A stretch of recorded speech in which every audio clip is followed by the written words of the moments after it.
इस गवाही की बुनियाद पे पहले 20 केसों में जमानतें हो चुकी हैं। खान साहब की खुद जमानतें हो चुकी हैं, सुप्रीम कोर्ट से एजाज चौधरी साहब की, फरहत अब्बास साहब की, हमारे इम्तियाज महमूद साहब की जमानत हो चुकी है।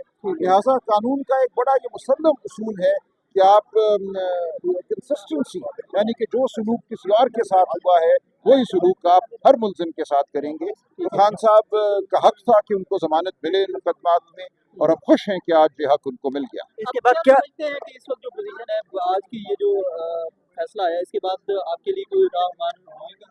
देखिए, ये मैं इस बारे में कुछ नहीं कहता। हम हर मुकदमा लड़ते रहेंगे, हर दिन हमारे लिए एक मार्का है। हम मार्के इंशाअल्लाह जीतते रहेंगे। हम इस कौम को ये बताना चाहते हैं कि हम सच की जानिब खड़े हैं, हम हक पर हैं, और इंशाअल्लाह हक की फतह हो। अब इमरान खान की रिहाई में क्या रुकावट है? सिर्फ अल-कादिर ट्रस्ट का मामला, जिसकी बेल की दरखास्त इस्लामाबाद हाई कोर्ट के सामने पिछले 4-5 माह से ज़ेर इल्तवा है। तो हम उम्मीद करते हैं कि वो दरखास्त जल्द सुनी जाएगी और खान साहब इंशाअल्लाह बहुत जल्द बाहर आएंगे। सर, आप लोग 26 जैनी तरमीम के बाद ना उम्मीद भी थे और आज उम्मीद जागी है, इसके बाद आप देखते हैं उम्मीद और भी आपकी यानी होगी और इमरान खान बाहर? हम ये समझते हैं कि हमारे तमाम मुकदमात जिनमें खान साहब को सज़ा दी गई है, उनको अगर एक गैर जानिबदार अदालत सुने तो मुकदमात खड़े नहीं रह सकते। तो उम्मीद अपनी जगह है। हम यही तवक्को करते हैं कि आइन और कानून के मुताबिक फैसले होंगे, और अगर आइन और कानून के मुताबिक फैसले होते रहते हैं तो कोई वजह नहीं है कि इमरान खान साहब आज़ाद ना हो, और बहुत जल्द आज़ाद ना हो। सर, बाई इलेक्शन के हवाले से रात आप लोगों की मीटिंग हुई, तो उस हवाले से क्या फैसले हुए और क्या किसको टिकट देने का? अंदरूनी मामला है, पॉलिटिकल कमेटी में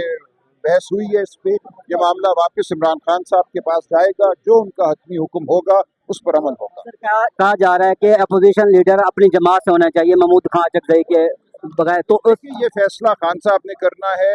हमारे कौमी असम्बली में leader, opposition leader Umar Ayub साहब हैं, सेनेट में शिबली फराज साहब हैं, उन पर हमें फ़ख्र है। वो पार्टी का एक अनमोल असासा हैं दोनों। हम आखिरी दम तक, आखिरी सतह तक कोशिश करेंगे, लड़ेंगे कि उनकी रुकनीत बहाल हो और वही लीडर ऑफ दी अपोजिशन रहें। बाकी इसके बाद अगर ज़रूरी होता है किसी और को लीडर ऑफ दी अपोजिशन लगाना, तो जो इमरान खान साहब का फैसला होगा उस पर अमल होगा। राना सनाउल्लाह साहब ने कहा कि आर्मी चीफ की जो मुद्दत मुलाजमत है वो 5 साल हो चुकी है, अब नोटिफिकेशन की कोई ज़रूरत नहीं है। तो आप लोगों ने भी उस कानून को चैलेंज नहीं किया, तो ऐसे ही है? नहीं, देखिए, ये एक लीगल मामला है। हम समझते हैं नोटिफिकेशन की ज़रूरत है, लेकिन ये कानूनी तकनीकी मामला है। इस पर गौर होगा जब, तो उस पर बात करेंगे। शुक्रिया।